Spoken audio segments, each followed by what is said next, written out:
जोहार गिदर सब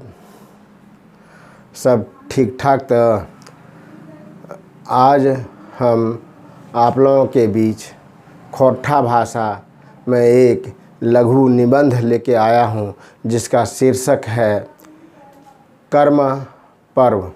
आप लोग जानते हैं झारखंड के आदिवासी और पिछड़ी समुदाय के लोग कर्मा पर्व को धूमधाम से मनाते हैं। तो इस पर्व को हम खोरठा भाषा में किस प्रकार लिखते हैं उसके बारे में चर्चा करेंगे। तो देखिए मैं किस तरह लिखा हूँ खोरठा भाषा पर लघु निबंध। ई झारखंडे लोके प्रिय पर्व है। ई पर्व शुरू में आदिवासी और महतो सब मनावल हथिन। आइजेक समय आरो समुदाय के आदमी सब भी एकरा मनावे लगल हई। भादो मासिक शुक्ल पक्ष एकादशी के रात के ई पर्व मनावल जाय हई। ई पर्व बहिन सब नाच गाइन और पूजा करहथिन। ई पूजा में करम गाछे डायरेक्ट पूजा करके जागे गाड़ल जाय हई। गाँव के बहिन सब डायरेक्ट चारों दने बैठक के पूजा करहथिन। गाँव के बड़ बुजुर्ग और पाहन कर्मा धर्मा के कहानी सुनावे हथिन।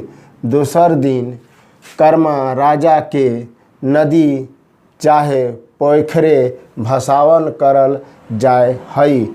पर्व भाई बहन के अनुपम पर्व एक चिन्ह हई। ये संक्षिप्त में लघु निबंध लिखे हैं। इसका हिंदी में क्या होता है अर्थ, इसको भी आप लोग जानें।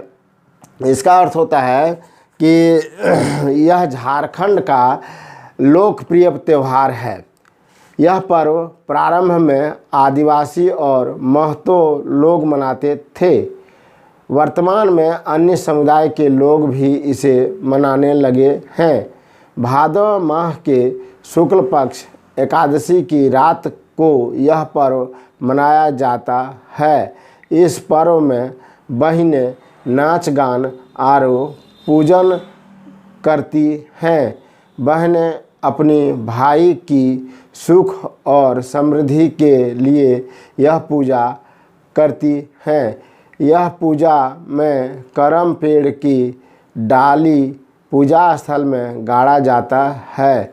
गांव की बहनें डाली के चारों ओर बैठकर पूजा करती हैं।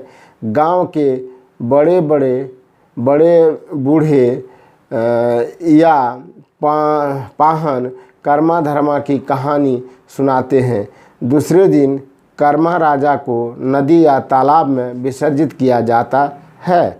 यह पर्व भाई बहन के अनुपम प्रेम का प्रतीक है।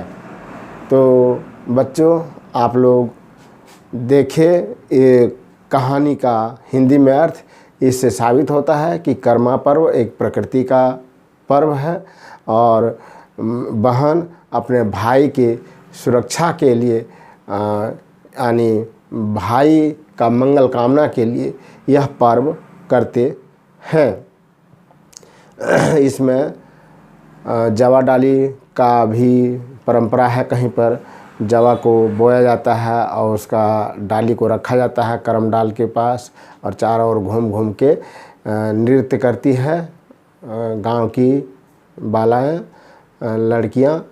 और ये मुख्य रूप से एकादशी दिन मतलब भादो मास के शुक्ल पक्ष के एकादशी के दिन बहुत धूमधाम से मनाता है रात्रि में, और उसके दूसरे दिन विसर्जन किया जाता है। हालांकि यह पर्व एक सप्ताह तक चलता है। ये भादो मास के शुक्ल पक्ष के तृतीया या पंचमी से ही शुरू हो जाता है गांव में, लेकिन इसका जो अंत होता है वो एकादशी के रात में ही मना के और विसर्जन किया जाता है, और मतलब द्वादशी दिन इसको जो है सो विसर्जन कर ही दिया जाता है। तो इसमें और भी जगह पर भिन्न भिन्न तरीके से किया जाता है। इसमें भाई या पाहन लोग करम डाल को काट के लाते हैं, और भाई भी सहयोग करते हैं बहन का, और जितने भी बहन हैं सब अपने ससुराल से गांव आ जाती है अपना मायके, और यहीं पर यह पर्व मनाया जाता है। यह ससुराल में पर्व नहीं मनाया जाता है, बहुत कम ही लोग मनाते हैं। इसका मुख्य विशेषता यही सब है।